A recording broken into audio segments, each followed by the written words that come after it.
দাক্ষিণাত্যে নানা কারণে শ্রীমায়ের তীর্থযাত্রার দিন পিছাইয়া যাইতেছিল। এদিকে শ্রীযুক্ত রামকৃষ্ণ বসুর জননীর ওই ইচ্ছা দীর্ঘকাল যাবৎ মনে উদিত হইতেছিল।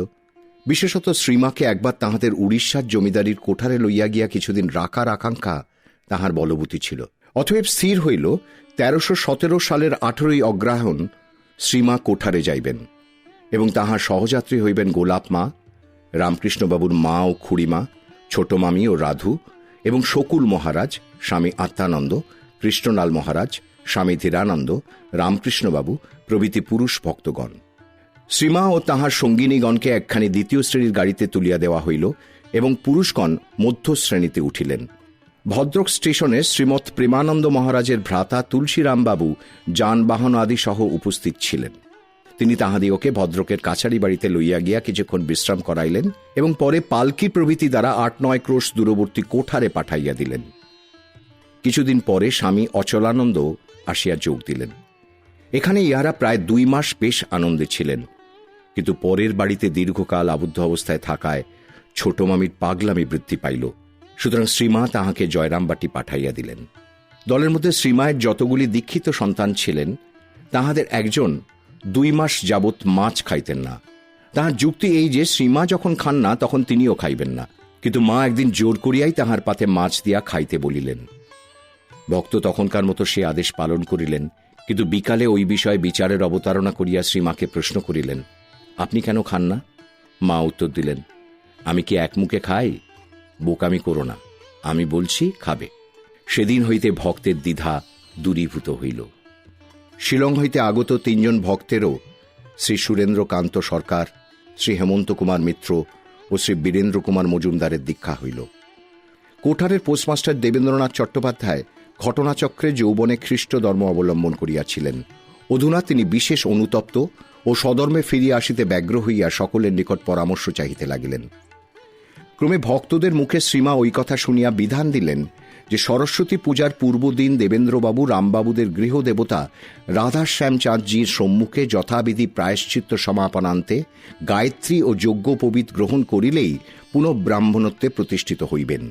তদনুসারে দেববিগ্রহের পূজারীর সাহায্যে দেবেন্দ্রবাবুর শুদ্ধি ক্রিয়া হইয়া গেল এবং পরে তিনি কৃষ্ণলাল মহারাজের নিকট গায়ত্রী মন্ত্র ও যজ্ঞোপবীত পাইলেন। ব্রাহ্মণত্বে পুনঃপ্রতিষ্ঠিত মুণ্ডিত মস্তক দেবেন্দ্রবাবু শ্রীমাকে প্রণাম করিলে মাও তাহাকে প্রতি প্রণাম করিলেন। সরস্বতী পুজোর দিন দেবেন্দ্রবাবু তাহার নিকট মন্ত্র দীক্ষা এবং একখানি প্রসাদী কাপড় পাইলেন। পূজার রাত্রে যাত্রাভিনয় হইল। সে যাত্রায় কথোপকথন আদৌ নাই, আছে শুধু গীত ও নৃত্য। শ্রীকৃষ্ণ ও শ্রীরাধিকার বেশধারী 2টি বালকের মধুর কণ্ঠ ও নৃত্যকলায় শ্রীমা এতই মুগ্ধ হইয়াছিলেন যে তাহার আদেশে পরের রাত্রেও ওই অভিনয় হইয়াছিল। পূজাও 2 দিন হইয়াছিল। 3য় দিন প্রতিমা বিসর্জন হয়। কোঠারের একদিনের ঘটনা এখানে বিবৃত করিতেছি। শ্রীমা দ্বীপ্রহরে স্বল্প বিশ্রামের পর খিড়কি মহলে বসিয়া জনৈক সেবকের দ্বারা পত্রাদি লিখাইতেন। সরস্বতী পূজার পরে একদিন লেখক যথাস্থানে উপস্থিত হইয়া দেখিলেন শ্রীমা পা মেলিয়া স্থির হইয়া বসিয়া আছেন, কিন্তু চক্ষুর্দয়ে উন্মিলিত হইলেও দৃষ্টি বহির্জগতে নাই। 10-15 মিনিট ওইভাবে থাকিয়া তিনি যেন সুপ্তস্থিতের ন্যায় প্রশ্ন করিলেন, কতক্ষণ এসেছ? সেবক বলিলেন, বেশিক্ষণ নয়। মা নিজের ভাবেই বলিয়া যাইতে লাগিলেন, বারবার আসা, এর কি শেষ নেই? শিব শক্তি একত্রে, যেখানে শিব সেখানেই শক্তি, নিস্তার নেই, তবু লোকে বোঝে না। এই ভাবের কথাই অনেকক্ষণ ধরিয়া চলিতে লাগিল। শ্রীমা এই প্রসঙ্গে বলিলেন যে জীব কল্যাণে শ্রী শ্রী ঠাকুরকে যুগে যুগে অবতীর্ণ হইতে হয়, কারণ জীব যে তাঁহারই। এই সঙ্গে তিনি নিজের এক অনুভূতির কথাও বলিলেন। এক সময় তিনি দেখিয়াছিলেন শ্রী শ্রী ঠাকুরই সব হইয়া রইয়াছেন, কানা খোঁড়া সবই তিনি, জীবের কষ্ট তাঁহারই।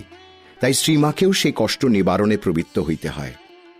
এই অসীম করুণার ভাব যখন তাহার কোমল হৃদয়ে জাগ্রত হয়, তখন নিদ্রা বিশ্রাম সবই ঘুচিয়া যায়। তখন মনে হয় সব ছাড়িয়া জীবের কল্যাণ চিন্তাই তাহার কর্তব্য। তাই অপরেরা যখন বিশ্রাম লইতেছে তখনও তাহার অবকাশ নাই। কথা বলিতে বলিতে ঠাকুর বাড়িতে সন্ধ্যা আরতির ঘণ্টা বাজিয়া উঠিল। অকস্মাৎ চিন্তাধারা বাধাপ্রাপ্ত হওয়ায় মা পারিপার্শ্বিক অবস্থা সম্বন্ধে সচেতন হইলেন এবং শ্রী শ্রী ঠাকুরের সন্ধ্যা আরতির জন্য উঠিয়া পড়িলেন। কোঠার হইতে শ্রীমায়ের রামেশ্বর দর্শনে যাওয়ার ব্যবস্থা হয়। তথায় গমনের প্রস্তাব উঠিলে তিনি বলিয়াছিলেন, আমি যাব। আমার শ্বশুরও গিয়েছিলেন। তীর্থযাত্রার সংকল্প স্থিরীকৃত হইলে কলকাতায় শ্রীমৎ স্বামী শারদানন্দ এবং মাদ্রাজের শ্রীমৎ স্বামী রামকৃষ্ণানন্দকে সবিশেষ জানানো হইল। শরৎ মহারাজের অনুমোদনপত্র শীঘ্রই আসিল।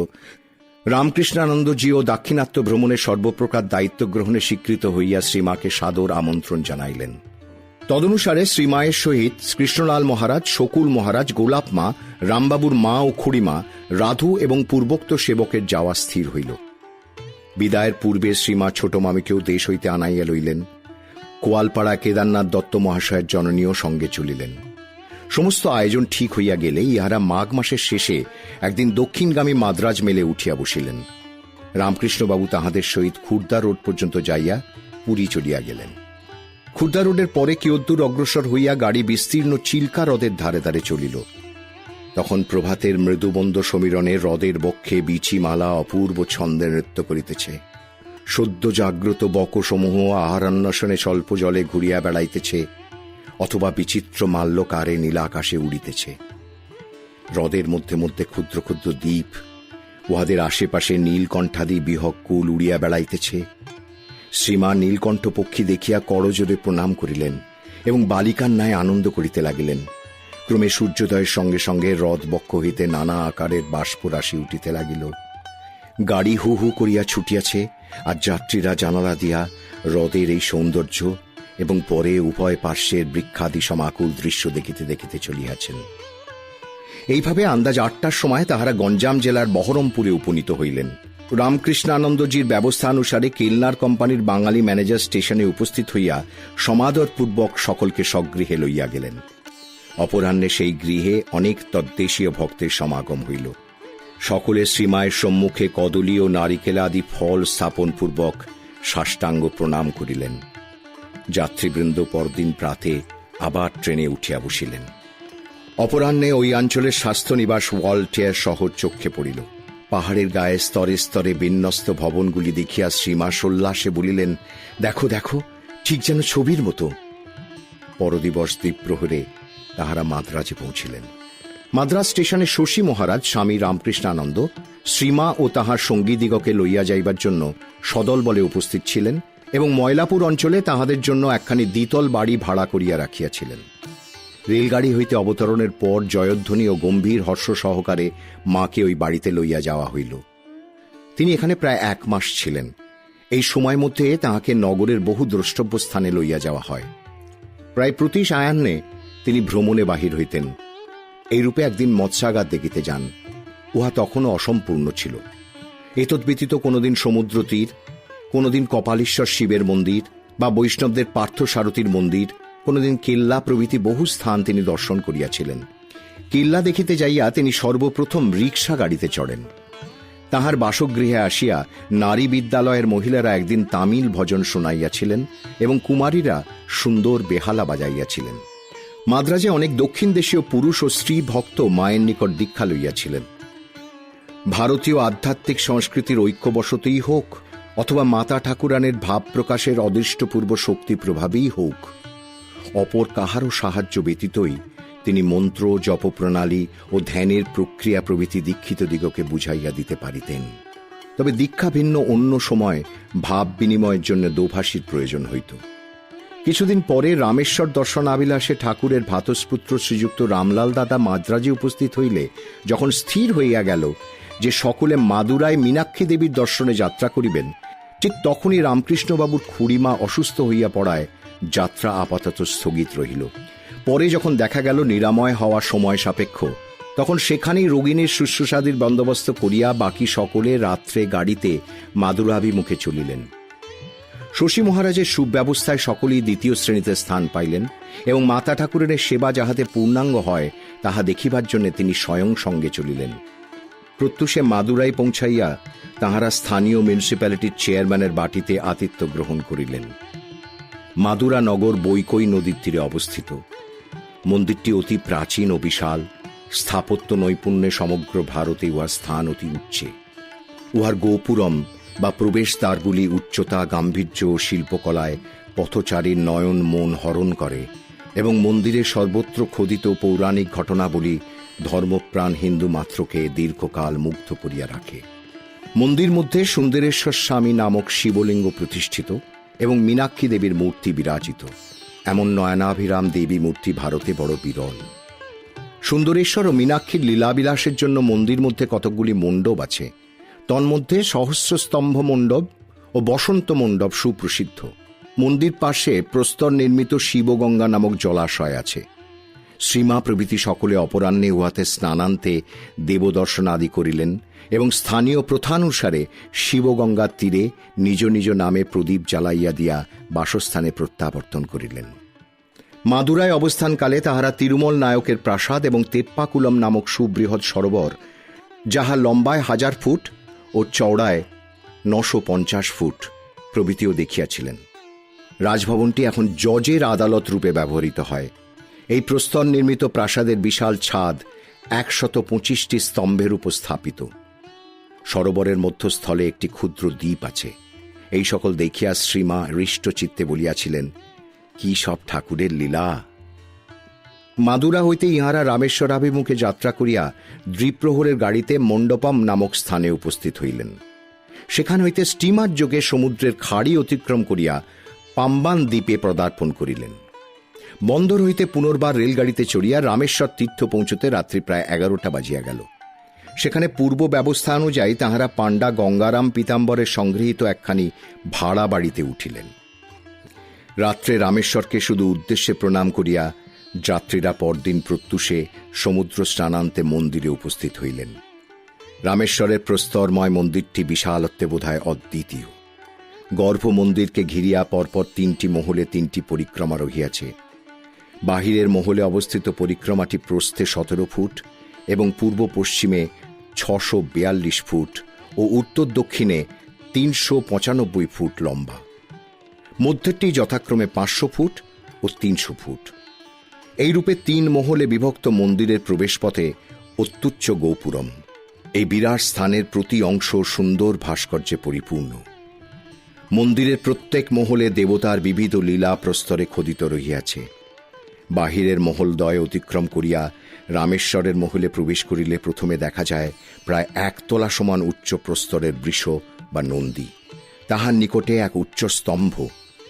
রামেশ্বর বালুকাময় লিঙ্গ মূর্তি গর্ভ মন্দিরে অবস্থিত। লিঙ্গটি প্রস্তরবৎ কঠিন নহে বলিয়া উহাকে সর্বদা সুবর্ণ মুকুটে ঢাকিয়া রাখা হয়। স্নানজল ওই আবরণের উপর ঢালা হয়। তবে অতি প্রাতে অনাবৃত মূর্তিরও দর্শন পাওয়া যায়। রামেশ্বরের প্রাত্যহিক স্নান ও ভোগে গঙ্গা জল ব্যবহৃত হয়। যাত্রীরাও অর্থের বিনিময়ে মন্দিরের কর্তৃপক্ষের নিকট হইতে পূজার জন্য গঙ্গা জল লইতে পারেন। পাম্বান দ্বীপ ও তদুপরি অবস্থিত রামেশ্বরের মন্দির তখন রামনাদের রাজার অধীনে ছিল। তিনি পূজ্যপাদ বিবেকানন্দ স্বামীজির শিষ্য। সুতরাং তিনি মন্দিরের কর্মচারীদিগকে তার যোগে জানাইয়া রাখিয়াছিলেন, আমার গুরুর গুরু পরম গুরু যাচ্ছেন, সব ব্যবস্থা করবে। গর্ভমন্দিরে ব্রাহ্মণ পুরোহিত ব্যতীত অপর কাহারও প্রবেশ নিষিদ্ধ হইলেও রাজার পূর্বপ্রাপ্ত আদেশানুসারে মন্দির কর্মচারীগণ শ্রীমা ও তাহার সঙ্গীদিগকে সাদরে ভিতরে লইয়া শিবলিঙ্গের কনকাবরণ উন্মোচন করিয়া দিলেন এবং শ্রীমা মনের সাথে রামেশ্বরকে গঙ্গা জলে স্নান করাইয়া রামকৃষ্ণানন্দজি কর্তৃক সংগৃহীত 108টি সুবর্ণ বিল্লপত্রের দ্বারা তাহার পূজা করিলেন। রামেশ্বরে তাহারা ত্রিরাত্র ছিলেন। ওই সময় প্রতিদিন যথারীতি পূজা ও আরাত্রিক দর্শন করিতেন। তৃতীয় দিন শ্রীমা মন্দিরে বিশেষ পূজার ব্যবস্থা করেন। পাণ্ডাদের পুঁথি হইতে রামেশ্বর মাহাত্ম্য শ্রবণান্তে তাহাদিগকে ভোজন করান এবং প্রত্যেককে একটি করিয়া জলের ঘটি দেন। পুরাণ কথা শ্রবণকালে হাতে পান, সুপারি ও পয়সা লইয়া বসিতে হয় এবং পাঠ সমাপনান্তে উহা কথক ঠাকুরকে দান করিতে হয়। শ্রীমা এই সকল আচার যথাযথ পালন করিয়াছিলেন। রামনাদের রাজা কর্মচারীদিগকে আদেশ দিয়াছিলেন, তাহারা যেন তাহার মন্দির সংলগ্ন রত্নাগারটি খুলিয়া শ্রীমাকে দেখান এবং কোনো কিছু চাহিলে তাহা যেন তৎক্ষণাৎ তাহাকে উপহার দেন। কর্মচারীদের মুখে ইয়া শুনিয়া শ্রীমা ভাবিয়া পাইলেন না তাহার চাহিয়া লইবার মতো কি জিনিস সেখানে থাকিতে পারে। তাই বলিলেন, আমার আর কি প্রয়োজন, আমাদের যা কিছু দরকার সব শশী ব্যবস্থা করেছে। পরক্ষণেই তাহারা ক্ষুণ্ণ হইবেন মনে করিয়া বলিলেন, আচ্ছা রাধুর যদি কিছু দরকার হয় নেবে এখন। রাধুকে বলিলেন, দেখ তোর যদি কিছু দরকার হয় নিতে পারিস। শ্রীমা ভদ্রতা হিসেবে ওইরূপ বলিলেন বটে, কিন্তু যখন কোষাগার খুলিতেই হীরা জহরতের সব জিনিস ঝকমক করিয়া উঠিল, তখন তাহার বুক কেবলই তুদ্দুর করিতে লাগিল, আর তিনি ঠাকুরের শ্রীপদে আকুল প্রার্থনা জানাইতে লাগিলেন, ঠাকুর, রাধুর যেন কোনো বাসনা না জাগে। ঠাকুর সে মিনতি শুনিলেন। সব দেখিয়া রাধু বলিল, এ আবার কি নেব? ওসব আমার চাই না। আমার লেখবার পেন্সিলটা হারিয়ে ফেলেছি, একটা পেন্সিল কিনে দাও। শ্রীমা এই কথা শুনিয়া স্বস্তির নিঃশ্বাস ফেলিয়া বাহিরে আসিলেন এবং রাস্তার দোকান হইতে 2 পয়সার একটি পেন্সিল কিনিয়া রাধুকে দিলেন। শ্রীমায়ের তীর্থযাত্রার সঙ্গী ও সেবক স্বামী ধীরানন্দজি একদিন সরলা দেবীকে বলিয়াছিলেন যে অনাচ্ছাদিত রামেশ্বর লিঙ্গকে দর্শন করিয়া শ্রীমা বলিয়া ফেলিয়াছিলেন, যেমনটি রেখে গিয়েছিলাম ঠিক তেমনটিই আছে। কাছে যে ভক্তরা ছিলেন তাহারা জিজ্ঞাসা করিলেন, মা, ও কি বললে? মা তখন আত্মসম্বরণ করিয়া সহাস্যে বলিলেন, ও একটা মুখ দিয়ে বেরিয়ে গেল। রামেশ্বরাদি দর্শনান্তে তিনি কলকাতায় ফিরিলে কোয়ালপাড়ার কেদারবাবু প্রশ্ন করিলেন, রামেশ্বর প্রভৃতি কেমন দেখলেন? মা উত্তর দিলেন, বাবা, যেমনটি রেখে এসেছিলাম ঠিক তেমনটিই আছেন। সদা উৎকর্ণা গোলাপ মা তখন পাশের বারান্দা দিয়া যাইতেছিলেন। কথাটা কানে উঠিবা মাত্র তিনি সোৎসাহে চাপিয়া ধরিলেন। কি বললে মা? মা একটু চমকিত হইয়া উত্তর দিলেন, কই, কি বলবো? বলছি, এই তোমাদের কাছে যেমন শুনেছিলাম ঠিক তেমনটিই দেখে বড় আনন্দ হয়েছিল। গোলাপ মাও নাছোড়বান্দা হইয়া বলিলেন, না না, আমি সব শুনেছি, এখন আর কথা ফেরালে কি হবে? কেমন গো কেদার? বলিতে বলিতে তিনি চলিয়া গেলেন এবং সকলকে উহা জানাইয়া দিলেন। ভক্তগণের বিশ্বাস, যিনি ত্রেতায় শ্রীরামচন্দ্র প্রেয়সী জন্মদুঃখিনী সীতা দেবী রূপে অবতীর্ণা হইয়া সমুদ্র তীরে বালুকা নির্মিত শিবলিঙ্গের পূজা করিয়াছিলেন, তিনি পুনঃকলিতে সর্বসহা অশেষ কল্যাণময়ী ভক্ত জননী রূপে অবতীর্ণা হইয়া স্বপ্রতিষ্ঠিত লিঙ্গকে এত দীর্ঘকাল পরে একই রূপে থাকিতে দেখিয়া সহসা পারিপার্শ্বিক অবস্থা ভুলিয়া গিয়া ত্রেতা যুগে উপনীত হইয়াছিলেন। তাই তাহার সেই সময়কার অনুভব অজ্ঞাতসারে কতকটা স্বগতোক্তির মতো এইভাবে প্রকাশ হইয়া পড়িয়াছিল। রামেশ্বর হইতে রেলপথে 14-15 মাইল দূরে দ্বীপের অপর প্রান্তে ধনুষ্কোটি তীর্থে শ্রীমায়ের যাওয়া হয় নাই। সেখানে সোনা বা রূপার তীর্ধনুক দিয়া সমুদ্রের পূজা করিতে হয় বলিয়া শ্রীমা 2 জন সেবককে পূজার জন্য রূপার তীর্ধনুক সহ পাঠাইয়া দেন। রামেশ্বর হইতে সকলে মাদুরায় ফিরিয়া আসিয়া একদিন তথায় ছিলেন। তারপর তাহারা মাদ্রাজে আসেন। মাদ্রাজে কয়েকদিন থাকার পরই শ্রী শ্রী ঠাকুরের জন্মতিথি আসিয়া পড়িল। শ্রীমায়ের অবস্থান হেতু সে বৎসর উৎসবে বেশ একটা জমাট ভাব দেখা গিয়াছিল। ওই দিবস কেহ কেহ তাহার নিকট দীক্ষা লইয়াছিলেন। উৎসবান্তে তিনি 10ই চৈত্র বাঙ্গালোরে গমন করেন। বাঙ্গালোরে শ্রীরামকৃষ্ণ মঠ শহরের যে অংশে অবস্থিত তাহা তখন অতি সুন্দর ও নির্জন ছিল। বর্তমানে নগরে গৃহাদির সংখ্যা বৃদ্ধিপ্রাপ্ত হইলেও বিস্তৃত ভূমিকণ্ঠের মধ্যস্থলে প্রস্তর নির্মিত আশ্রম বাটির নীরবতা অব্যাহত রইয়াছে। আশ্রম ভূমি বহু ফুল ফলের বৃক্ষে সুশোভিত। সম্মুখে প্রশস্ত বুল টেম্পল রোড, উহা অদূরে অবস্থিত সুবিদিত বাসভন গুডি বা বৃষভ মন্দিরে গিয়াছে। মন্দিরে সুবৃহৎ বৃষভ মূর্তি, অন্য কোনো দেবতা নাই। সেখানে পূজাদির জন্য প্রত্যহ শত শত যাত্রীর সমাগম হয়। শ্রীমাকে এবং তাহার সঙ্গিনীদিগকে আশ্রম বাটিতে থাকিতে দেওয়া হইল এবং ভক্ত ও সাধুবৃন্দ তাঁবু খাটাইয়া বাহিরে বাস করিতে লাগিলেন। শ্রীমায়ের শুভাগমন সংবাদ সর্বত্র প্রচারিত হওয়ায় প্রত্যহ দলে দলে ভক্ত আসিয়া তাহার শ্রীচরণে সাষ্টাঙ্গ প্রণামান্তে পুষ্পাঞ্জলি দিতে লাগিলেন। তাহাদের আনিত ফুল এক একদিন স্তূপাকার হইয়া উঠিত। বাঙ্গালোরে মা প্রায় 1 সপ্তাহ ছিলেন। একদিন অপরাহ্নে স্বামী বিশুদ্ধানন্দজি তাহাকে গাড়ি করিয়া আশ্রমের পশ্চাদে অদূরবর্তী গোবীপুরে কেভ টেম্পল গুহা মন্দির পর্যন্ত বেড়াইতে লইয়া গিয়াছিলেন। শ্রীমা গাড়ি হইতে নামিয়া মন্দিরে দর্শনাদি করিলেন এবং আবার গাড়িতে চড়িয়া আশ্রমে ফিরিলেন। যাইবার সময় আশ্রম প্রাঙ্গণে আশ্রমবাসীরা ছাড়া প্রায় কেহ ছিল না, কিন্তু ফিরিবার সময় ফটকে পৌঁছিতেই দেখা গেল আশ্রমের সম্মুখস্থ প্রকাণ্ড জমি লোকাকীর্ণ। মায়ের গাড়ির শব্দ পাইয়াই তাহারা নিমেষে যন্ত্রচালিত বত উঠিয়া দাঁড়াইল এবং পরক্ষণেই ভূতলে সাষ্টাঙ্গ প্রণত হইল। সে দৃশ্য দর্শনে অভিভূতা মা সেখানেই গাড়ি হইতে নামিয়া পড়িলেন এবং অভয় মুদ্রায় দক্ষিণ হস্ত তুলিয়া চিত্রার্পিতের ন্যায় প্রায় 5 মিনিট দাঁড়াইয়া রইলেন। তখন চারিদিক নিস্তব্ধ, অথচ সে শান্তির মধ্যেও যেন অজ্ঞাতে কি এক শক্তির ক্রিয়া চলিতেছে, যাহার স্পন্দনে সকলে বিহ্বল।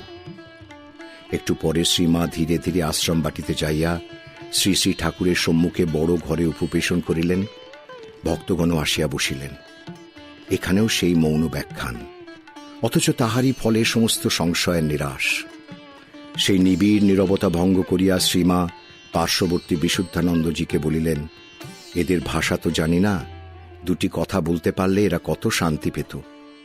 বিশুদ্ধানন্দজি উহা ভক্তদিগকে ইংরাজিতে বুঝাইয়া দিলে তাহারা বলিলেন, না না, এই বেশ, এতেই আমাদের হৃদয় আনন্দে ভরে গেছে। এরকম ক্ষেত্রে মুখের ভাষার কোনো দরকার নেই। ধন্য জননী, আর ধন্য তোমার সন্তানগণ। আর এক সায়াহ্নের কথা। আশ্রমের পশ্চাৎভাগে আশ্রমেরই জমির উপর এক ঈষদুচ্চ ক্ষুদ্র পাহাড় আছে। সন্ধ্যার প্রাক্কালে মা একদিন অপর দুই একজনের সঙ্গে উহার উপরে উঠিয়া আপন মনে সূর্যাস্ত দেখিতেছিলেন। এমন সময় স্বামী রামকৃষ্ণানন্দজির নিকট ওই সংবাদ পৌঁছিল। শুনিয়াই তিনি যেন কেমন বিহ্বল চিত্তে বলিয়া উঠিলেন, হ্যাঁ, মা পর্বতবাসিনী হয়েছেন? বলিয়াই ত্বরান্বিত হইয়া ওইদিকে অগ্রসর হইলেন। সংবাদদাতা ইহার তাৎপর্য বুঝিতে না পারিলেও সঙ্গে সঙ্গে চলিলেন। রামকৃষ্ণানন্দজির দেহ স্থূল, দ্রুত চলিতে পারেন না, আবার ওইটুকু পাহাড় উঠিতেই হাঁপাইতে লাগিলেন। কিন্তু তখন তাহার সেদিকে ভ্রুক্ষেপ নাই। ওইভাবেই তিনি সেখানে পৌঁছিয়া দণ্ডবৎ প্রণাম করিলেন এবং মায়ের শ্রীপাদ পদ্মে মস্তক রাখিয়া স্তব করিতে লাগিলেন। সর্বমঙ্গল মঙ্গলে শিবে সর্বার্থ সাধিকে শরণ্যে ত্রম্বকে গৌরী নারায়ণে নমস্তুতে। সৃষ্টি স্থিতি বিনাশানাং শক্তিভূতে সনাতনী গুণাশ্রয়ে গুণময়ে নারায়ণে নমস্তুতে। শরণাগত দিনার্থ পরিত্রাণ পরায়ণে সর্বস্বার্থী হরে দেবী নারায়ণে নমস্তুতে। আর বলিতে লাগিলেন, কৃপা কৃপা। শ্রীমা তাহার মাথায় হাত বুলাইয়া যেন অবোধ সন্তানকে শান্ত করিতে লাগিলেন। ক্রমে রামকৃষ্ণানন্দজি প্রকৃতিস্থ হইয়া বিদায় লইলেন। মঠাধ্যক্ষের অনুরোধে শ্রীমা ওই পাহাড়ের উপর পশ্চিমাস্যে বসিয়া জপ করিয়াছিলেন। সে স্থান তদবধি তীর্থ বিশেষে পরিণত হইয়াছে।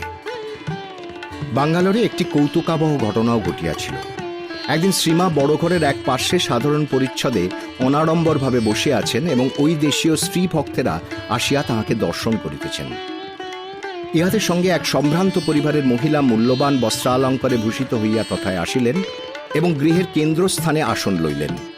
অল্প পরেই কয়েকজন স্ত্রীলোক আসিয়া মধ্যস্থলে ওই ঐশ্বর্যময়ীকে দেখিয়া ভাবিলেন, ইনিই শ্রীমা হইবেন।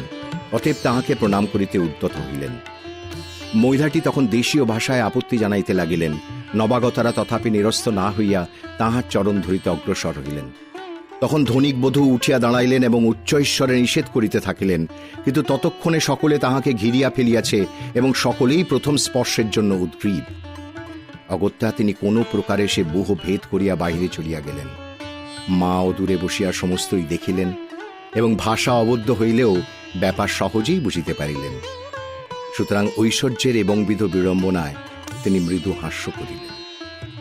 বাঙ্গালোরে প্রায় 7 দিন অবস্থানের পর শ্রীমা ও সকলে মাদ্রাজে ফিরিয়া আসেন এবং তথায় 2-1 দিন বিশ্রাম করিয়া কলকাতা অভিমুখে যাত্রা করেন। পথে তাহারা রাজমহেন্দ্রীতে স্থানীয় জেলা জজ M.O. পার্থসারথী আয়েঙ্গার মহাশয়ের গৃহে অতিথি হন এবং তথায় একদিন বিশ্রাম ও গোদাবরী স্নান করেন। রাজমহেন্দ্রীর পরে তাহার দ্বিতীয় বিশ্রাম স্থল ছিল পুরী।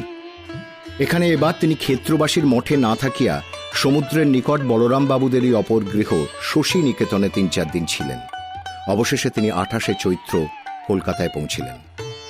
এই তীর্থ দর্শনের পর শ্রীমা যেদিন প্রথম বেলুড় মঠে শুভাগমন করিলেন, সেদিন তাহাকে সমারোহের সহিত অভ্যর্থনা করা হইল।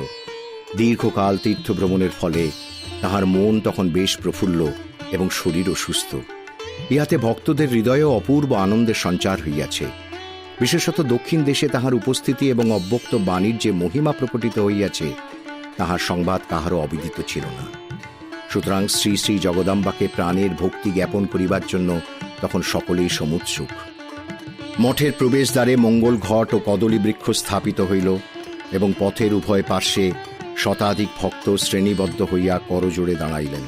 মাতা ঠাকুরানীর গাড়ি দৃষ্টিগোচর হইবা মাত্র কয়েকটি বোমা ছোড়া হইল এবং প্রবেশদ্বার হইতে শ্রীমা যেমন শ্রী ভক্তগণ সহ মন্তর গতিতে অগ্রসর হইতে লাগিলেন, অমনি ভক্তগণের মুখে উচ্চারিত হইতে থাকিল সর্বমঙ্গল মঙ্গলে ইত্যাদি প্রণাম মন্ত্র। শ্রীমৎ স্বামী ব্রহ্মানন্দজি আদেশ করিলেন, যে ওই অবস্থায় কেহ মায়ের পাদস্পর্শপূর্বক প্রণাম করিতে পারিবে না। শ্রীমা নির্বিবাদে অগ্রসর হইয়া চলিলেন। তাহার সর্বাঙ্গ বস্ত্রাচ্ছাদিত, যেন শুদ্ধ শুক্ল পটাবৃত একখানি সচল সাত্ত্বিক প্রতিমা মঠের দক্ষিণ ভাগ হইতে উত্তরাভিমুখে চলিয়াছে। অকস্মাৎ কে যেন দ্রুত বেগে শ্রেণীভঙ্গ করিয়া শ্রীমায়ের সম্মুখে উপস্থিত হইলেন এবং তেমনি ঝটিতি চরণ বন্দনা করিয়া অদৃশ্য হইয়া গেলেন। ব্রহ্মানন্দজি সকৌতকে ডাকিয়া বলিলেন, ধর ধর কে? জানা গেল তিনি খোকা মহারাজ, স্বামী সুবোধানন্দজি। সকলে হাসিয়া উঠিলেন। শ্রীমাকে মঠ বাড়িতে লইয়া গিয়ে উপরের একখানি ঘরে বসানো হইল। তখন নিচে কালী কীর্তন চলিতেছে, আর ব্রহ্মানন্দজি বিভোর হইয়া শুনিতেছেন। সহসা দেখা গেল তাহার শরীর অসাড়, হুঁকার নল হাত হইতে খসিয়া পড়িয়াছে বহুক্ষণ এইভাবে অতীত হইলে শ্রীমাকে সংবাদ দেওয়া হইল। তিনি ব্রহ্মানন্দজির কানে একটি মন্ত্র শুনাইতে বলিলেন। উহাতে আশ্চর্য ফল ফলিল। মহারাজ বুদ্ধিত হইয়া গায়কগণকে উৎসাহ দিয়া বলিতে লাগিলেন, হ্যাঁ, চলুক চলুক, যেন সবেমাত্র তিনি অন্যমনস্ক হইয়াছিলেন। শ্রীমাকে ঠাকুরের প্রসাদ দেওয়া হইলে তিনি একটু গ্রহণ করিয়া নিচে পাঠাইয়া দিলেন। ভক্তগণ উহা সানন্দে ভাগ করিয়া লইলেন। দিবাবসানে তিনি যখন বিদায় লইলেন, তখন আবার কয়েকটি বোমা ছুড়িয়া সেই পুণ্যাহের উৎসব সমাপ্ত হইল।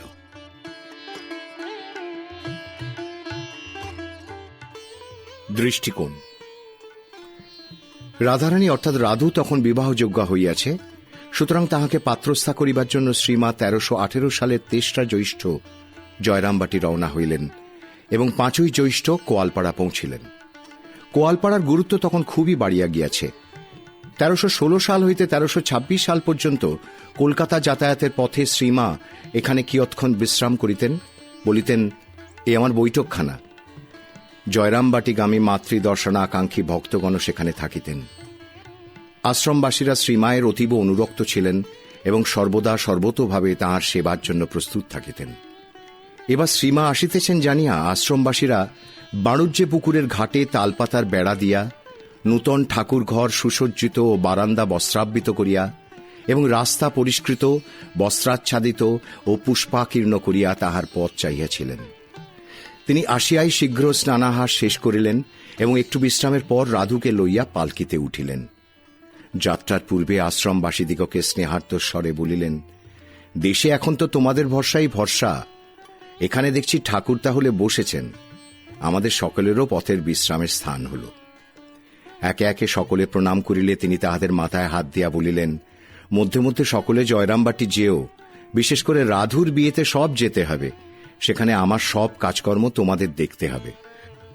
কয়েকদিনের মধ্যেই পূজনীয় শারদানন্দজি, গোলাপ মা, যোগিন মা ও 2-1 ব্রহ্মচারী কোয়ালপাড়া হইয়া জয়রামবাটিতে উপস্থিত হইলেন। রাধুর বিবাহের তারিখ 27 জ্যৈষ্ঠ। বর তাজপুরের জমিদার বংশীয় শ্রীমান মন্মথনাথ চট্টোপাধ্যায়।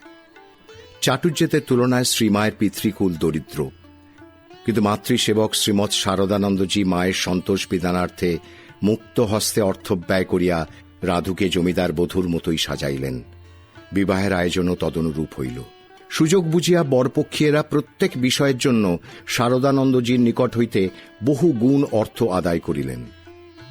আলাপ আলোচনাকালে কোয়ালপাড়ার কেদারনাথ দত্ত মহাশয় বরপক্ষের অযৌক্তিকতা দেখাইতে থাকিলে মাঙ্গলিক কার্যের পূর্বে মনোমালিন্য অশোভন ভাবিয়া শ্রীমা তাহাকে ডাকিয়া সরাইয়া লইলেন। রাধু আপাতমস্তক সুবর্ণ ও রৌপ্য নির্মিত বিবিধ অলঙ্কারে ভূষিত হইয়া বিবাহ বাসরে আসিল। জ্যেষ্ঠ তাত প্রসন্ন কুমার কন্যা সম্প্রদান করিলেন। রাধুর বয়স তখন 11 বৎসর অতিক্রম করিয়াছে এবং মন্মথের 15 বৎসর চলিতেছে। পরদিবস ভূরি ভোজনের ব্যবস্থা হইল। বর ও কন্যা উভয় পক্ষীয় সকলে পরিতোষপূর্বক আহার আনতে যখন বাড়ি ফিরিতেছিলেন, তখন মা পিছনের দরজায় দাঁড়াইয়া তাহাদিগকে জিজ্ঞাসা করিতেছিলেন, খাওয়া দাওয়া কেমন হল? তাহারা সন্তুষ্ট চিত্তে আশীর্বাদ করিতেছিলেন, বরকনে সুখে থাকুক মা। বিবাহান্তে রাধুর শ্বশুর গৃহে গমনকালে মা তাহাকে একটা বড় কালো বাক্স দিয়াছিলেন। রাত্রে শ্রী শ্রী ঠাকুর মাকে দেখা দিয়া বলিলেন, 1000 টাকা রাধুর বাক্সে দিয়ে দিলে। মায়ের তখন স্মরণ হইল যে ওই বাক্সে ওই পরিমাণ টাকা ছিল। রাধুকে বাক্স দিবার সময় উহা সরাইয়া রাখা হয় নাই। পরদিন সকালে মায়ের আদেশে ভক্ত বিভূতিভূষণ ঘোষ জনৈক সাধুর সহিত তাজপুরে গেলেন এবং সব ঘটনা জানাইয়া টাকা ফিরাইয়া আনিলেন। শ্রীমা বিবাহের সব ব্যবস্থা করিয়া আপ্রাণ পরিশ্রম সহকারে সমস্ত মাঙ্গলিক কার্য সুসম্পন্ন করাইলেন। কিন্তু পারিবারিক কার্যে আপাতদৃষ্টিতে এরূপ লিপ্ত থাকিলেও তাহার মন সর্বদা কিরূপ সংসারাতীত স্তরে বিরাজ করিত তাহার কিঞ্চিত আভাসপূর্বক ঘটনায় পাওয়া যায়। কিন্তু ইহাকে পাঠক হয়তো ভ্রম মাত্র মনে করিবেন, তাই আমরা এখানে ওই সম্বন্ধে আরেকটি ঘটনার উল্লেখ করিতেছি। মা রাধুকে প্রাণ দেয়া ভালোবাসেন, ইহা সর্বজন বিদিত। সুতরাং কন্যাটি যাহাতে সুপাত্রস্থা হয়, ইহা যেমন মায়ের কাম্য তেমনি সকলেরই বাঞ্ছনীয়। তাই জনৈক ভক্ত একদিন মাকে পরামর্শ দিলেন যে মাস্টার মহাশয় মটন ইনস্টিটিউশনের অধ্যক্ষ, তাহাকে বলিলে তিনি অনায়াসে উত্তম বরের সন্ধান দিতে পারেন। শ্রীমা ইহাতে উদাসভাবে উত্তর দিলেন, আপনা থেকে জোটে তো জুটুক, আমি কখনো কাউকে বন্ধনে ফেলবার জন্য বলতে পারব না। তাহার সাংসারিক জীবন এইরূপ সরোবরে ভাসমান পদ্মপত্রেরই ন্যায় ছিল, অথচ কর্তব্য কর্মে তাহার বিন্দু মাত্র অবহেলা ছিল না। শ্রীমায়ের দাক্ষিণাত্যে তীর্থ দর্শনে যাত্রার পূর্বেই আত্মীয়বর্গের আগ্রহে তাজপুরে বিবাহ স্থির হয়। পরে জ্যোতিষীকে কোষ্ঠী দেখাইয়া জানা যায় যে রাধুর বৈধব্য যোগ আছে। তথাপি শ্রীমা পূর্ব সিদ্ধান্তের উপর হস্তক্ষেপ করেন নাই। বিবাহের অনেক পরে মন্মথ যখন তাহাকে দীক্ষার জন্য ধরিয়া বসিল, তখন আত্মীয়কে দীক্ষা দিতে ইচ্ছা না থাকিলেও অবশেষে দীক্ষা দিয়া তিনি বলিলেন যে বিধির বিধানে হাত দেওয়া অনুচিত হইলেও এই দীক্ষার প্রভাবে রাধুর বৈধব্য খণ্ডিতে পারে।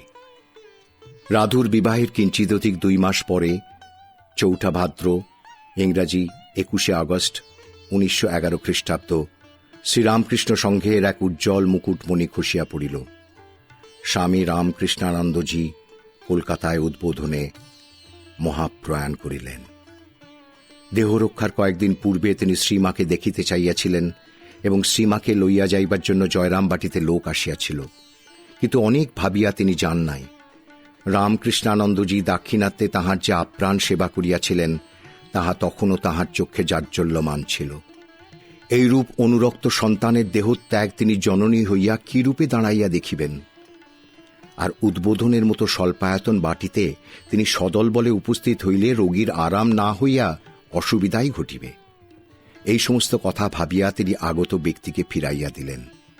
তথাপি রোগ শয্যায় শায়িত থাকিয়াই রামকৃষ্ণানন্দজি দিব্য চক্ষে শ্রীমাকে দেখিয়া বলিয়া উঠিলেন, মা এসেছেন।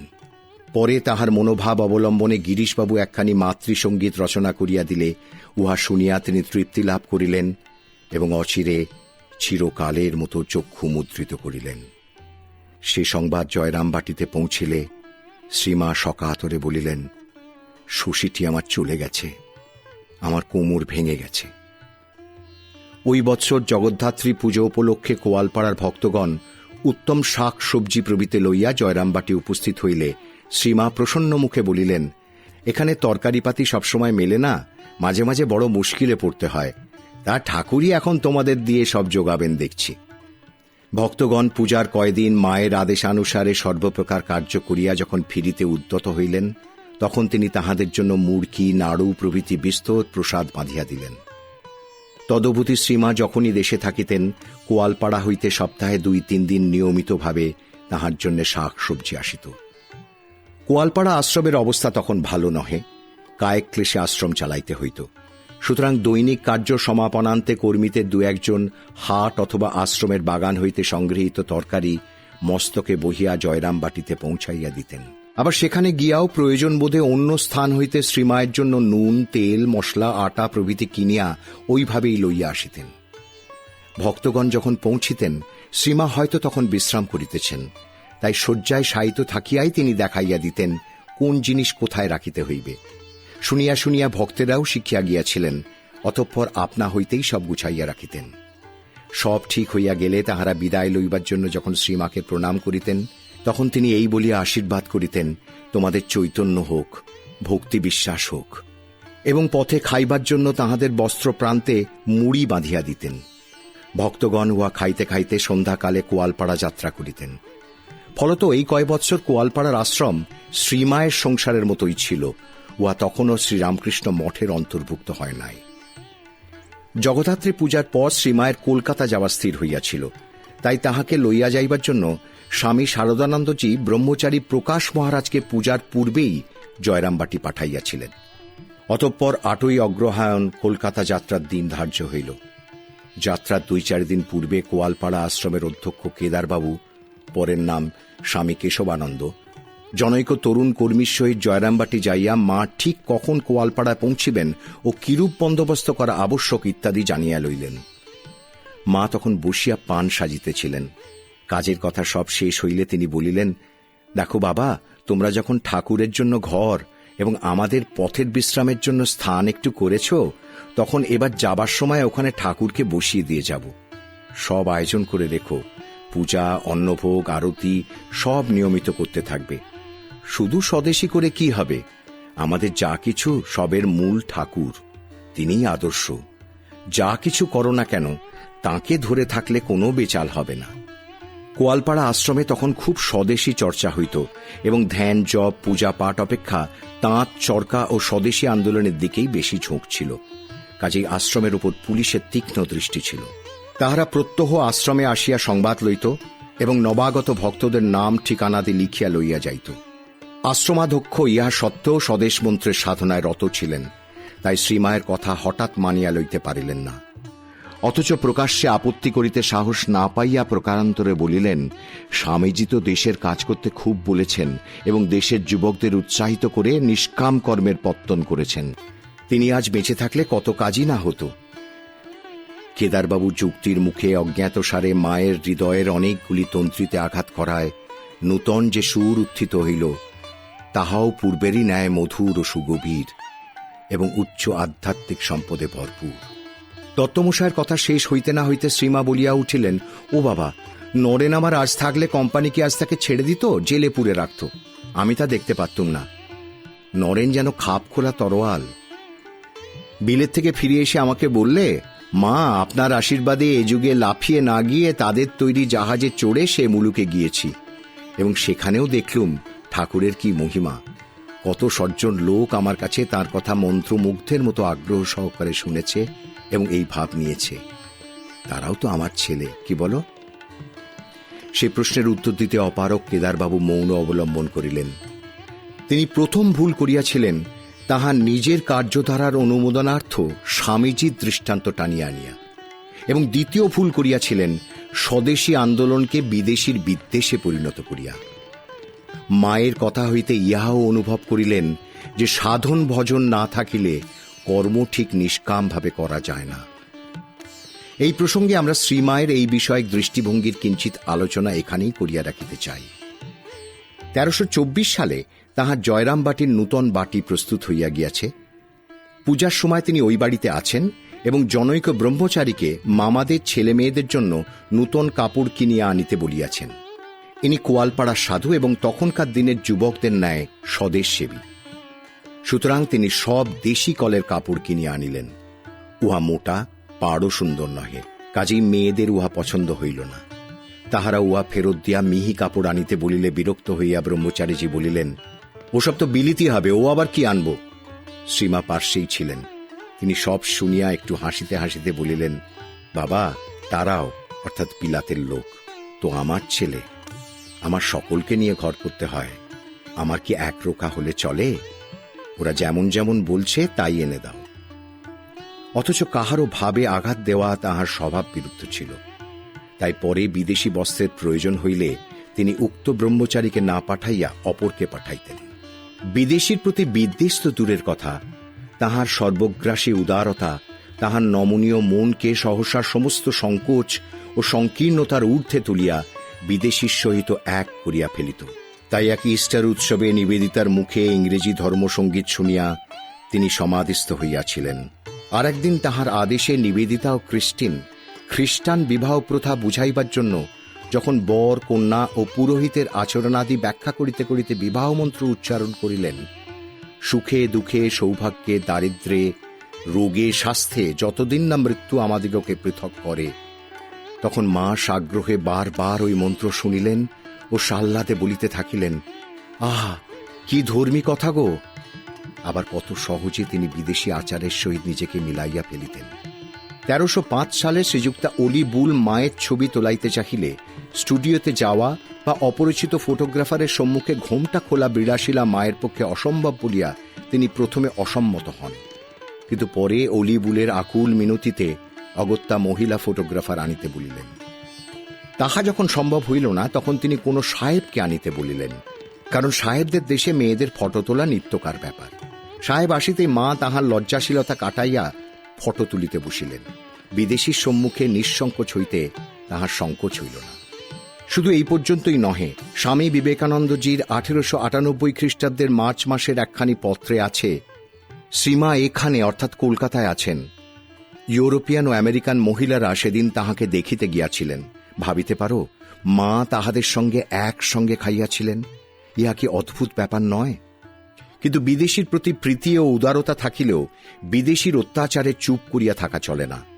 সিন্ধুবালাদের প্রতি পুলিশের অত্যাচারের কাহিনী কর্ণগোচর হইলে শান্ত প্রকৃতি মা পর্যন্ত গর্জিয়া উঠিয়াছিলেন। বাঁকুড়া জেলার জুতবিহার নামক পল্লীর দেবেনবাবু স্ত্রী ও ভগিনী উভয়েরই নাম ছিল সিন্ধুবালা। ভগিনী অন্তঃসত্ত্বা ছিলেন। বিপ্লবাত্মক কার্যের সহিত সংশ্লিষ্ট আছেন এই সন্দেহে একজন সিন্ধুবালাকে ধরিতে আসিয়া পুলিশ নামের সামঞ্জস্যবশত প্রথমে ভগিনীকে তাহার শ্বশুরবাড়ির সাবাজপুরে বন্দী করে, পরে দেবেনবাবু স্ত্রীকেও গ্রেপ্তার করে। ঘটনাটি মুখে মুখে প্রচারিত হইয়া জয়রামবাটিতেও পৌঁছিল। কালীমামা ইহা শুনিয়া অতিমাত্র বিচলিত হইয়া শ্রীমাকে আসিয়া জানাইলেন এবং আরও বলিলেন যে পুলিশ এই মহিলা দ্বয়কে বন্দী করিয়া পায়ে হাঁটাইয়া লইয়া গিয়াছে। গ্রামবাসীরা পুলিশকে তাহাদের ভ্রম দেখাইয়া দিলেও তাহারা শুনে নাই। এমনকি জামিনে খালাস দেওয়া বা যানবাহনে লইয়া যাওয়ার প্রস্তাবও প্রত্যাখ্যান করিয়াছে। এই নিদারুণ সংবাদ পাইয়া শ্রীমা বলিয়া উঠিলেন, বলো কি? বলিয়াই শিহরিয়া উঠিলেন। তারপর অগ্নিমূর্তি হইয়া বলিতে লাগিলেন, এটা কি কোম্পানির আদেশ না পুলিশ সাহেবের কেরামতি? নিরপরাধ স্ত্রীলোকের ওপর এই অত্যাচার মহারানী ভিক্টোরিয়ার সময় তো কই শুনিনি। এ যদি কোম্পানির আদেশ হয় তো আর বেশি দিন নয়। এমন কোনো ব্যাটা ছেলে কি সেখানে ছিল না যে দু চড় দিয়ে মেয়ে দুটিকে ছাড়িয়ে আনতে পারে? কিয়ৎক্ষণ পরে কালীমামা যখন খবর আনিলেন যে মহিলাদ্বয় মুক্তি পাইয়াছেন, তখন তিনি অনেকটা শান্ত হইয়া বলিলেন, এ খবর যদি না পেতুম তবে আজ আর ঘুমোতে পারতুম না। আর একবার শ্রীমা কোয়ালপাড়ায় আছেন। তখন ইউরোপের প্রথম মহাসমর 1914 থেকে 1918 খ্রিস্টাব্দ চলিতেছে। ভক্ত প্রবোধচন্দ্র চট্টোপাধ্যায় আসিয়া প্রণাম করিলে শ্রীমা কুশল প্রশ্নাদির পর জিজ্ঞাসা করিলেন, হ্যাঁ, যুদ্ধের কি খবর? কি লোক ক্ষয়টাই না হলো, কি মানুষ মারা কলই না বের করেছে। আজকাল কত রকম যন্ত্রপাতি, টেলিগ্রাফ ইত্যাদি। এই দেখো না, রাসবিহারী কাল কলকাতা থেকে রওনা হয়ে আজ এখানে পৌঁছে গেল। আমরা তখন কত হেঁটে কত কষ্ট করে তবে দক্ষিণেশ্বরে গেছি। প্রবোধবাবু উৎসাহভরে পাশ্চাত্য বিজ্ঞানাদির উচ্ছ্বসিত প্রশংসা করিতে লাগিলেন এবং বলিলেন, ইংরেজ সরকার আমাদের দেশে সুখ স্বাচ্ছন্দ্যের বৃদ্ধি করেছেন। সব শুনিয়া শ্রীমা বলিলেন, কিন্তু বাবা, ওই সব সুবিধা হলেও আমাদের দেশের অন্নবস্ত্রের অভাব বড় বেড়েছে। আগে এত অন্ন কষ্ট ছিল না। আর একদিনের কথা, দেশে তখন বস্ত্রাভাব। মেয়েদের লজ্জা নিবারণ অসম্ভব হইয়া দাঁড়াইয়াছে। বস্ত্রাভাবে নারীরা বাহিরে আসিতে পারেন না। লজ্জা নিবারণে অসমর্থা মেয়েদের আত্মহত্যার সংবাদ খবরের কাগজে প্রায় প্রকাশিত হয়। একদিন ঐরূপ কয়েকটি ঘটনা শুনিতে শুনিতে শ্রীমা এতই বিচলিত হইলেন যে প্রথমে তাহার গণ্ডদেশ বাহিয়া অবিরল অশ্রুপাত হইতে লাগিল এবং পরে আপনাকে আর সামলাইতে না পারিয়া তিনি কাঁদিতে কাঁদিতে বলিতে লাগিলেন, ওরা অর্থাৎ ইংরেজরা কবে যাবে গো, ওরা কবে যাবে গো? অবশেষে কিঞ্চিৎ শান্ত হইয়া সখেদে বলিলেন, তখন ঘরে ঘরে চরকা ছিল, খেতে কাপাস চাষ হতো, সকলেই সুতো কাটত, নিজেদের কাপড় নিজেরাই করিয়ে নিত, কাপড়ের অভাব ছিল না। কোম্পানি এসে সব নষ্ট করে দিলে। কোম্পানি সুখ দেখিয়ে দিলে। টাকায় 4খানা কাপড়, 1খানা ফাও, সব বাবু হয়ে গেল, চরকা উঠে গেল।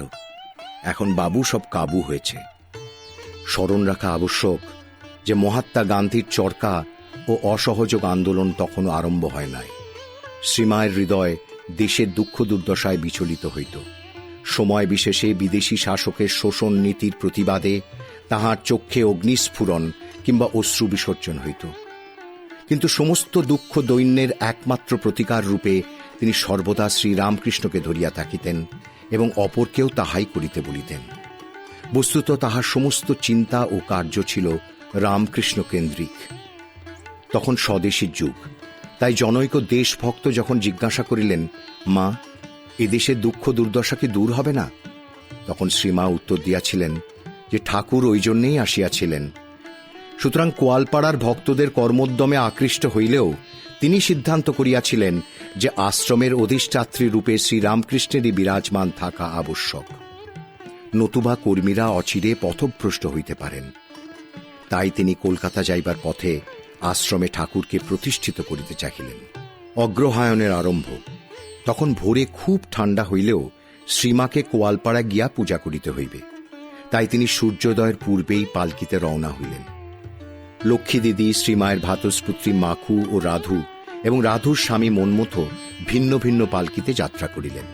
ছোট মামী, নলিনী দিদি, ভূদেব প্রভৃতি অন্যান্য সকলে গোজানে উঠিলেন এবং ব্রহ্মচারী প্রকাশ মহারাজ সকলের তত্ত্বাবধায়ক রূপে চলিলেন। কোয়ালপাড়া আশ্রমে শ্রীমা ঠাকুর প্রতিষ্ঠা করিবেন বলিয়া ভক্তবৃন্দ যথাসাধ্য আয়োজন করিয়াছেন। মা আশ্রমে পৌঁছিয়া স্নান সারিয়া আসিলেন এবং বেদিতে শ্রী শ্রী ঠাকুরের ও আপনার ফটো স্থাপন পূর্বক যথাবিধি পূজা করিলেন। তাহার আদেশে কিশোরী মহারাজ হোমাদি করিলেন। পূজা শেষে সকলে প্রসাদ পাইলেন। ইহার পর মধ্যাহ্নভোজনের পূর্বে কেদারবাবুর মা, লক্ষ্মী দিদি ও নলিনী দিদির সহিত শ্রীমা কেদারবাবুর বাড়িতে পদব্রজে বেড়াইতে গেলেন। প্রকাশ মহারাজ ইহা শুনিয়া বিরক্ত হইয়া আশ্রমবাসীদিগকে বলিলেন, তোমরা মার মর্যাদা কিছুই জানো না, আমাকে না বলে তাকে হাঁটিয়ে নিয়ে গেলে কেন? যাই হোক, মাকে ফেরবার সময় পালকি করে নিয়ে এসো। এই বলিয়া নিজেই পালকি, বেহারা ও আশ্রমবাসী দুইজনকে লইয়া কেদারবাবুর বাড়ির দিকে চলিলেন। মধ্যপথে মাতা ঠাকুরানীর সহিত দেখা হইলে প্রকাশ মহারাজ তাহাকে পালকিতে উঠিয়া বসিতে অনুরোধ করিলেন। শ্রীমা বিরক্তির সহিত উঠিলেন বটে, কিন্তু আশ্রমে আসিয়াই তাহাকে ভর্ৎসনা করিয়া বলিলেন, এ আমাদের পাড়াগা, কোয়ালপাড়া হলো আমার বৈঠকখানা। এইসব ছেলেরা আমার আপনার লোক। আমি এদেশে এসে একটু স্বাধীনভাবে চলবো ফিরবো। কলকাতা থেকে এসে হাঁপ ছেড়ে বাঁচি। তোমরা তো সেখানে আমাকে খাঁচার ভিতর পুরে রাখো, আমাকে সর্বদা সংকুচিত হয়ে থাকতে হয়। এখানেও যদি তোমাদের কথা মতো পার্টি বাড়াতে হয় তা আমি পারবো না, শরৎকে লিখে দাও। তখন প্রকাশ মহারাজ ক্ষমা চাহিয়া কহিলেন যে তাহার নিজের দিক হইতে যাহাতে কোনো ত্রুটি না হয়, ঐরূপ করিতে গিয়াই তিনি অজ্ঞাতসারে মায়ের স্বাধীনতাকে খর্ব করিয়া ফেলিয়াছেন। স্থির হইল যে সন্ধে 6টার পূর্বেই পুনরায় যাত্রা আরম্ভ হইবে। অতএব রাস্তার খাবার উহার আগেই প্রস্তুত রাখিতে হইবে।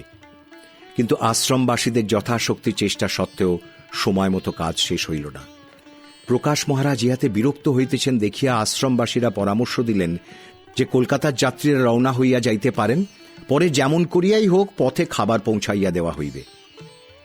শ্রীমা সকল কথা শুনিয়া প্রকাশ মহারাজকে বলিলেন, তুমি মাথা গরম করে এত রাগারাগি করছো কেন? এ আমাদের পাড়া গাঁ, কলকাতার মতো এখানে কি সব ঘড়ির কাঁটায় হয়ে ওঠে? দেখছো সকাল থেকে ছেলেরা কি খাটাই খাচ্ছে। তুমি যাই বলো না কেন, এখান থেকে না খেয়ে যাওয়া হবে না। শেষে আহারাদির পর রাত্রি আন্দাজ 8টায় 8খানি গরুর গাড়িতে সকলে বিষ্ণুপুর অভিমুখে যাত্রা করিলেন।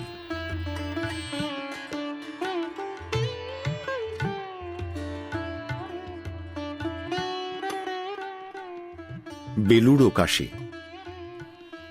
1319 সালের 30শে আশ্বিন, ইংরাজি 1912 খ্রিস্টাব্দের 16ই অক্টোবর, দুর্গাপূজার বোধনের দিন অপরাহ্নে শ্রীমা বেলুড় মঠে আসিবেন। এদিকে সন্ধ্যা সমাগত, অথচ শ্রীমায়ের শুভাগমন হইল না দেখিয়া স্বামী প্রেমানন্দজি ছুটাছুটি করিতেছেন। মঠের প্রবেশদ্বারে মঙ্গল ঘট ও কলাগাছ বসানো হয় নাই দেখিয়া তিনি বলিয়া উঠিলেন, এসব এখনো হয়নি, মা আসবেন কি? দেবীর বোধন শেষ হওয়ার সঙ্গে সঙ্গে মায়ের গাড়ি মঠের ফটকে পৌঁছিল।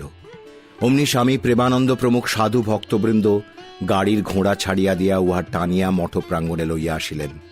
গাড়ি টানিতে টানিতে প্রেমানন্দজি আনন্দে টলিতে লাগিলেন। চোখে মুখে যেন আহ্লাদ ঠিকরাইয়া পড়িতেছে। গাড়ি প্রাঙ্গণে আসিয়া থামিলে গোলাপ মা শ্রীমাকে হাত ধরিয়া সন্তর্পণে নামাইলেন। নামিবার পর সমস্ত দেখিয়া তিনি সহাস্যে বলিলেন, সব ফিটফাট, আমরা যেন সেজে গুজে মা দুর্গা ঠাকুর নেলুম। শ্রীমা তদবধি একাদশী পর্যন্ত বেলুড়েই বাস করিয়াছিলেন। মঠের উত্তর দিকে বাগান বাড়িতে তাহাদিগকে রাখা হইয়াছিল। শ্রীমা দক্ষিণ দিকের ঘরখানিতে থাকিতেন। ওই বাড়িতে তাহার সঙ্গে যোগিন মা, গোলাপ মা, লক্ষ্মী দিদি এবং ভানু পিসিও ছিলেন। মহাষ্টমীর দিনে 3 শতাধিক ভক্ত শ্রীমাকে প্রণাম করিলেন। তিনি তক্তপোষের ওপর পশ্চিমাস্যে পা ঝুলাইয়া বসিয়া সকলের প্রণাম লইলেন ও তাহাদিগকে আশীর্বাদ করিলেন। সেদিন 3-4 জনের দীক্ষাও হইল। ওই রাত্রে জনা নাটক ও বিজয়ের রাত্রে রামাশ্বমের যজ্ঞ যাত্রাভিনয় হইয়াছিল। শ্রীমা মঠের দোতলায় বসিয়া উভয় অভিনয়ই দেখিয়াছিলেন। মহানবমীর দিন দ্বীপ্রহরের পরে গোলাপ মা আসিয়া স্বামী শারদানন্দজিকে সংবাদ দিলেন, শরৎ, মা ঠাকুরুন তোমাদের সেবায় খুব খুশি হয়ে তোমাদের আশীর্বাদ জানাচ্ছেন। সেই অতি বাঞ্ছিত আশীর্বাণীর উত্তরে কি বলিতে হইবে সহসা ভাবিয়া না পাইয়া শারদানন্দজি শুধু গম্ভীর কণ্ঠে বলিলেন, বটে, বলিয়াই অতি অর্থপূর্ণ দৃষ্টিতে পার্শ্বপবিষ্ট প্রেমানন্দজির দিকে তাকাইয়া বলিলেন, বাবুরামদা শুনলে? বাবুরাম মহারাজ শুনিয়াছিলেন ঠিকই। এখন শারদানন্দজির প্রশ্নের উত্তরে তাহাকে গাঢ় আলিঙ্গনে আবদ্ধ করিলেন। বিজয়ার দিন ডাক্তার কাঞ্জিলাল যে নৌকা করিয়া প্রতিমা গঙ্গায় বিসর্জন দেওয়া হইতেছিল, উহাতে দেবীর সামনে নানা মুখভঙ্গি রঙ্গ ব্যঙ্গ করিতেছিলেন এবং অনেকেই এইসব দেখিয়া হাসিয়া অধীর হইতেছিলেন। জনৈক মার্জিত রুচি ব্রহ্মচারী কিন্তু ইহাতে খুব চুটিতেছিলেন। শ্রীমা নিজ বাটিতে থাকিয়া এইসব দেখিয়া আনন্দ করিতেছিলেন। এমন সময় অপর একজন সাধু উক্ত ব্রহ্মচারীর প্রতি মায়ের দৃষ্টি আকর্ষণ করিতেই তিনি বলিলেন, না না, এসব ঠিক, গান বাজনা রঙ্গ ব্যঙ্গ এসব দিয়ে সকল রকমে দেবীকে আনন্দ দিতে হয়। এক সপ্তাহ বেলুড়ে থাকিয়া শ্রীমা 6 কার্তিক ইংরাজি 22 অক্টোবর উদ্বোধনে ফিরিয়া যান। শ্রীমায়ের বেলুড় মঠে দুর্গোৎসবে যোগদান ইহাই প্রথম বা শেষ নহে।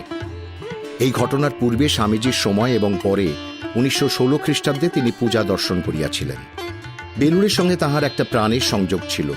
তিনি বহুবার নীলাম্বরবাবুর বাগানে অথবা ঘুষুরির ভাড়া বাড়িতে বাস করিয়াছেন। ওইসব স্থানে কত ধ্যান ধারণা, পূজা পাঠ, সাধন ও অনুভূতি হইয়া গিয়াছে। শ্রীমা একদিন সেই বেলুড় জীবনের কথা স্মরণ করিয়া বলিয়াছিলেন, আহা, বেলুড়েও কেমন ছিলুম, কি শান্ত জায়গাটি, ধ্যান লেগেই থাকত, তাই ওখানে একটি স্থান করতে নরেন ইচ্ছা করেছিল। শুধু স্বামীজিরই যে সেরূপ ইচ্ছা হইয়াছিল তাহা নয়, শ্রীমায়ের আকুল আগ্রহ বহুল পরিমাণে ওই ইচ্ছাকে কার্যে পরিণত করিয়াছিল।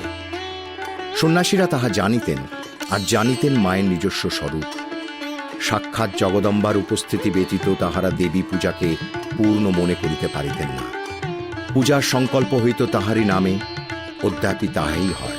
সেজন্য পুজো উপলক্ষে শ্রীমায়ের বেলুড়ে আগমন ও অবস্থিতির সহিত বিজড়িত বহু পুণ্যময় ঘটনার স্মৃতি আজও সাধুরা সাদরে হৃদয়ে পোষণ করিয়া থাকেন।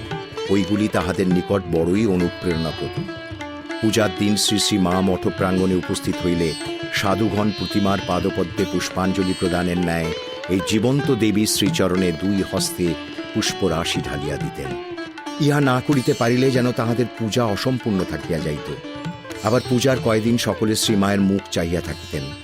তাহাকে প্রসন্না দেখিলে সকলের মনে হইত দেবী পূজা গ্রহণ করিয়াছেন। এইরূপ এক পূজায় স্বামী ব্রহ্মানন্দজি মহাষ্টমীর দিনে 108টি পদ্মফুল দিয়া শ্রীমায়ের চরণ পূজা করিয়াছিলেন। 1323 সালে ইংরেজি 1916 খ্রিস্টাব্দে দুর্গাপূজার সপ্তমীর দিন শ্রীমা মঠে আসিয়া উত্তরের উদ্যানবাটিতে উঠিয়াছিলেন। পূজা মণ্ডপে আসিয়া পূজাদি দেখিয়া যাইবার পর সংবাদ আসিল যে রাধুর শরীর অসুস্থ, সুতরাং শ্রীমাকে কলকাতায় ফিরিয়া যাইতে হইবে। সংবাদদাতা স্বামী ধীরানন্দ স্বামী প্রেমানন্দজিকে পরামর্শ দিলেন তিনি যেন শ্রীমাকে থাকিতে অনুরোধ করেন।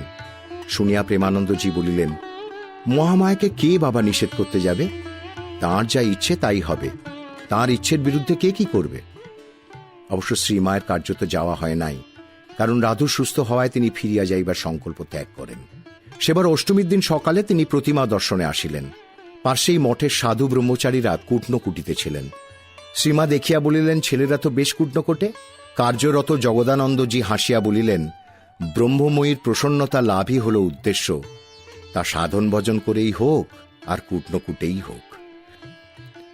1916 খ্রিস্টাব্দের পূজার একটু বিবরণ স্বামী শিবানন্দজির 1916 খ্রিস্টাব্দের 9 অক্টোবরের লেখা তারিখের একখানি পত্র হইতে উদ্ধৃত হইল।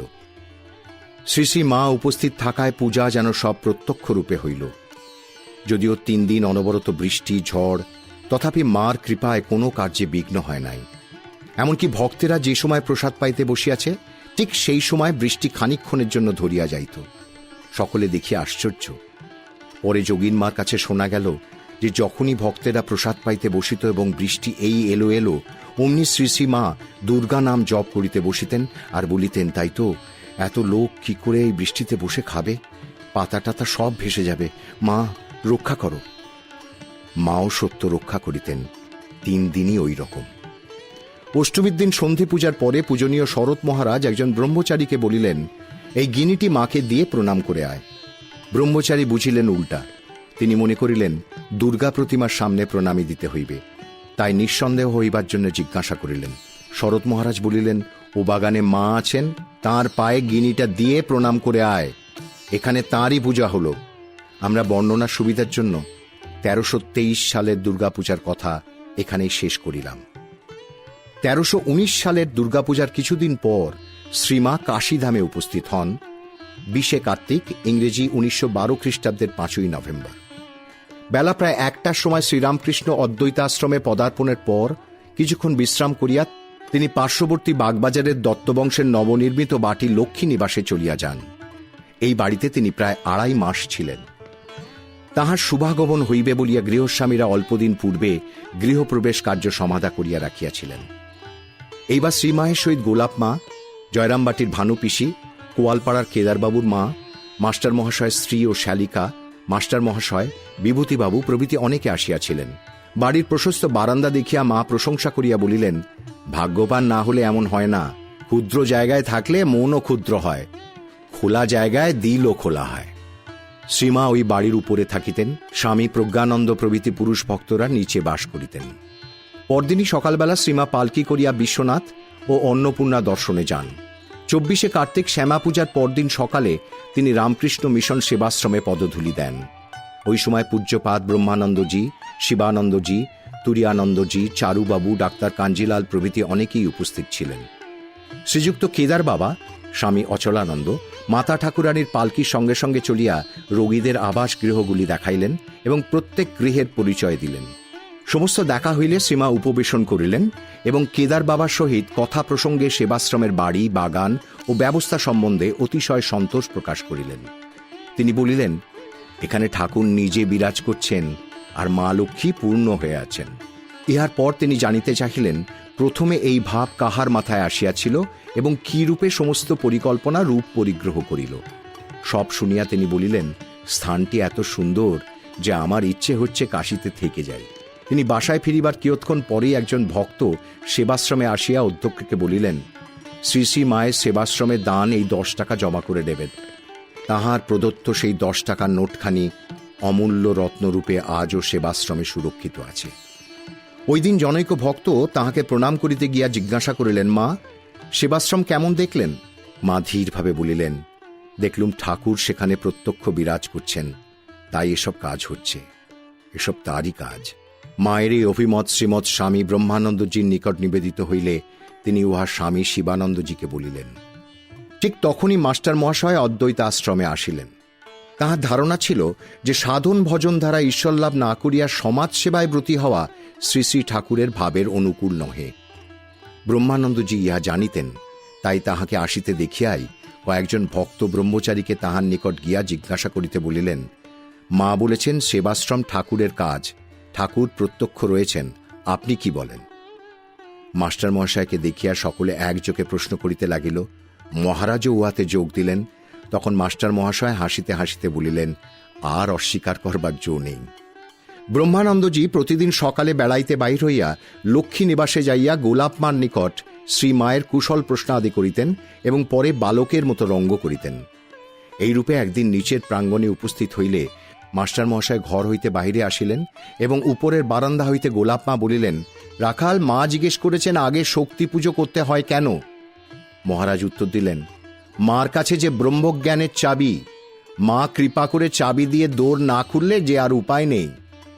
এই বলিয়া তিনি বাউলের সুরে গান ধরিলেন, শঙ্করী চরণে মন মগ্ন হয়ে রও রে, মগ্ন হয়ে রও রে, সব যন্ত্রণা এড়াও রে, এ 3 সংসার মিছে মিছে ভ্রমিয়ে বেড়াও রে, কুলকুণ্ডলিনী ব্রহ্মময়ী অন্তরে ধিয়াও রে, কমলাকান্তের বাণী শ্যামা মায়ের গুণ গাও রে, এ তো সুখের নদী নিরবধি ধীরে ধীরে বাও রে। গীত গাইতে গাইতে তিনি ভাবনমত্ত হইয়া নৃত্য করিতে লাগিলেন এবং উহা শেষ হইবা মাত্র হো হো বলিয়া সবেগে চলিয়া গেলেন। এই অপূর্ব ভাব ও নৃত্য শ্রীমা উপর হইতে দেখিয়া আনন্দ করিতেছিলেন, আর নিচে দ্রষ্টা ছিলেন মাস্টার মহাশয় এবং অপর 2-1 জন ভক্ত। 28 অগ্রহায়ণ বৈকালে শ্রীমা নানা দেব দেবী দর্শনে বাহির হইয়াছিলেন। অন্য একদিন বৈদ্যনাথ দর্শনের পর তিল ভাণ্ডেশ্বর দেখিয়া বলিলেন, এ স্বয়ম্ভুলিঙ্গ। পরে সন্ধ্যার প্রাক্কালে কেদারনাথের মন্দিরে যাইয়া কিছুক্ষণ গঙ্গা দর্শনান্তে আরতি দেখিলেন ও বলিলেন, এই কেদার ও সেই কেদার, মানে হিমালয়ের কেদার, এক যোগ আছে। একে দর্শন করলেই তাকে দর্শন করা হয়। বড় জাগ্রত। একদিন মা সারনাথ দেখিতে যান। মিস ম্যাকলাউড তখন কাশীতে থাকায় শ্রীমায়ের জন্য হোটেল হইতে বড় ফিটন গাড়ির ব্যবস্থা করেন। কিন্তু উহা আসিতে বিলম্ব হইতেছে দেখিয়া শ্রীমা রাধু ভূদেব প্রভৃতিকে লইয়া ভাড়া গাড়িতে চলিয়া যান। পরে ফিটন আসিলে ডাক্তার নৃপেনবাবু ও 2 জন সেবক সহ স্বামী ব্রহ্মানন্দজি অবিলম্বে উহাতে চড়িয়া সারনাথে উপস্থিত হন। শ্রীমা যখন সেখানে বৌদ্ধ যুগের স্মৃতিচিহ্নগুলি দেখিয়া বেড়াইতেছিলেন, তখন কয়েকজন সাহেব সবিস্ময়ে ওইসব প্রাচীন কীর্তি নিরীক্ষণ করিতেছিলেন। দেখিয়া মা বলিলেন, যারা করেছিল তারাই আবার এসেছে, আর দেখে অবাক হয়ে বলছে, কি আশ্চর্য সব করে গেছে। সারনাথ হইতে ফিরিবার সময় মহারাজ মাতা ঠাকুরানীকে ফিটনে উঠিতে অনুরোধ জানাইলেন। কিন্তু প্রথমে তিনি কিছুতেই উঠিলেন না। বলিলেন, না না, ও গাড়িতে রাখাল এসেছে, রাখাল ওরা যাবে, আমার এ গাড়িতে কষ্ট হবে না। কিন্তু মহারাজের অনুরোধে তাহাকে ফিটনে উঠিতে হইল। মহারাজ ভাড়া গাড়িতে উঠিলেন। মায়ের গাড়ি দৃষ্টির বাহিরে চলিয়া গেলে মহারাজের গাড়ি রাস্তার বাঁধের একটি বাঁকের মুখে ঘুরিবার কালে উল্টাইয়া পড়িল। ইহাতে মহারাজের কোনো গুরুতর আঘাত লাগে নাই, বরং তিনি প্রফুল্ল চিত্তে বলিলেন, ভাগ্যিস মা এই গাড়িতে যাননি। শ্রীমা এই ঘটনা শুনিয়া বলিয়াছিলেন, এই বিপদ আমারই অদৃষ্টে ছিল। রাখাল জোর করে নিজের ঘাড়ে টেনে নিলে, না হলে ছেলেপিলে গাড়িতে কি যে হতো। মা এবার কাশীতে 2 জন সাধুকে দর্শন করেন, এক নানকপন্থী সাধু এবং চামেলিপুরী।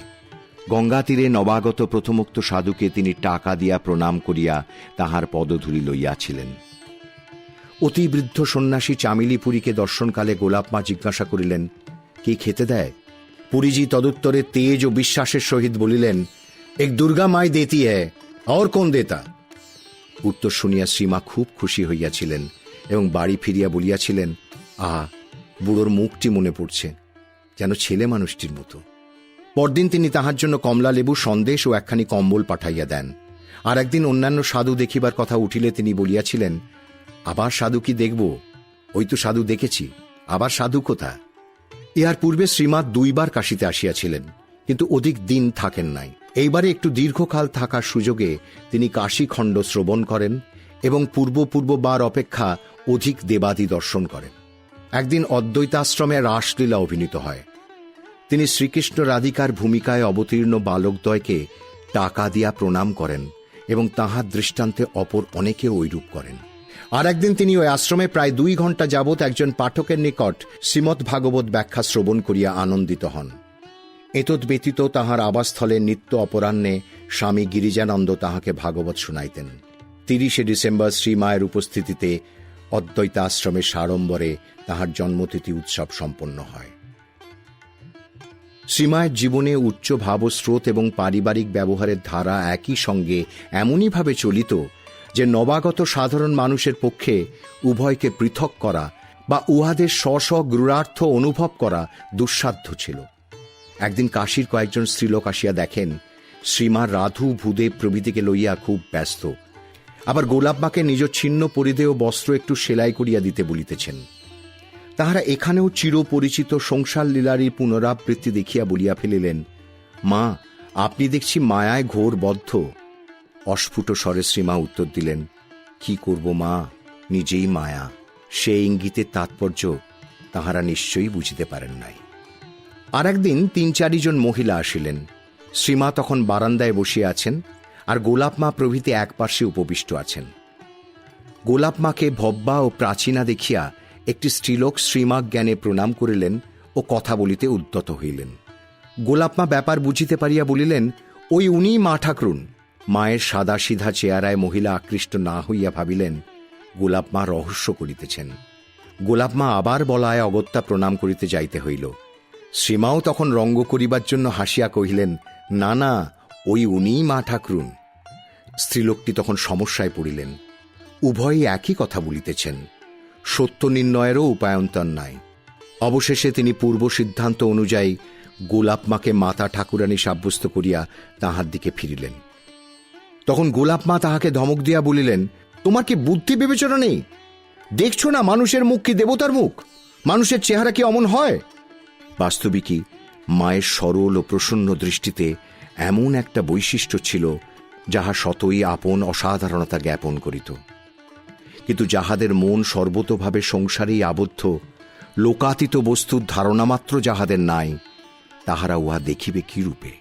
শ্রীমা দোসরা মা কাশী হইতে যাত্রা করিয়া পরদিবস কলকাতায় পৌঁছেন এবং তথায় মাসাধিক অবস্থানের পর 11ই ফাল্গুন জয়রামবাটি যাত্রা করেন। ইহাই তাহার শেষ তীর্থ দর্শন। তাহার মর্তলীলার অবশিষ্ট বৎসরগুলি দেশ ও কলকাতায় ব্যয়িত হইয়াছিল।